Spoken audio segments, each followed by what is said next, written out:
Hello everyone, কেমন আছো তোমরা সবাই? আশা করছি ভালো আছো। আজকে ওয়েদারটা একটু মেঘলা মেঘলাই আছে। তো আজকে আমি মানে একটুখানি মনটা একটু খারাপ, ছেলেটার একটু শরীরটা খারাপ হয়েছে, একটা হালকা জ্বর এসেছে। তাও ওর জন্য একটু কটা পাতা তুলে নিয়ে এসেছিলাম। ওর শরীরটা খারাপ, কিছু খাচ্ছে না। তো মাঝে সাঝেই আমি পাতার রসটা খাওয়াই। শিউলি পাতা ছিল, এর মধ্যে ছিল রামতুলসী পাতা, আর এটা ছিল বাসক পাতা। এই তিনটে পাতা একসাথে থেতো করে রস করে খাওয়াবো। তোমরাও বাচ্চাদের পক্ষে এই তিনটে জিনিসই খুবই ভালো, তোমরাও একটু ট্রাই করতে পারো। তো আমি থেতো করে নিয়েছি, থেতো করে রসটা মানে একটু ছাঁকনি দিয়ে ছেঁকে দেবো, যে পাতা পাতা বাঁধলে তখন আমার মুখে বাঁধলে খাবে না। আমি মানে সপ্তাহে এক দুদিন এটা চেষ্টা করি ওদেরকে খাওয়ানোর। তো খুব ভালো জিনিস, মানে প্রকৃতির জিনিস কোনোটাই খারাপ হয় না, ভালোই হয় সব সময়। তো তোমাদের দেখাতে গিয়ে আমি অনেকটা পড়ে গেছিলাম, আর দেখাতে পারছিলাম না। তো হাতে করে ফোনটা নিয়ে আবার তোমাদের দেখালাম। এই যে একটুকুনি রস হয়েছে, ছেলের খাওয়াবো বলে।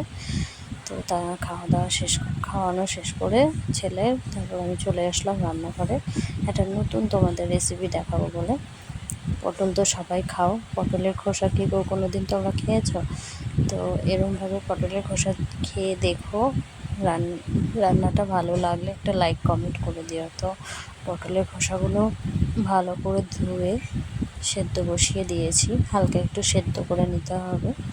সেদ্ধ করে আমি সেদ্ধ হয়ে গেছে, তো জল ঝরিয়ে নিয়েছি। একটু হালকা একটু নরম হলেই হবে। তো তার জন্য রসুন, কাঁচা লঙ্কা আমি ছাড়িয়ে নিয়েছি, এগুলো ধোয়া হয়ে গেছে। তো তার মধ্যে দেবো একটু কালো জিরে। তো এদিকে আমি কড়াইও বসিয়ে দিয়েছি, তেল বসিয়ে দিয়েছি। তেলটা গরম হয়ে এসেছে, তার মধ্যে দিয়ে দিচ্ছি কালো জিরে আর ছাড়ানো রসুন আর কাঁচা লঙ্কাটা দিয়ে দেব।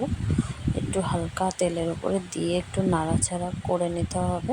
করে নিয়ে তারপরে খোসাগুলো দিয়ে একটু ভালো করে নাড়াচাড়া করে নিয়ে, মানে একটু ভাজা ভাজাই হবে, ভাজা ভাজা করে নিয়ে তারপরে ওটা মানে এই রান্নাটা আমার শাশুড়ি মা আমাকে শিখিয়েছিল।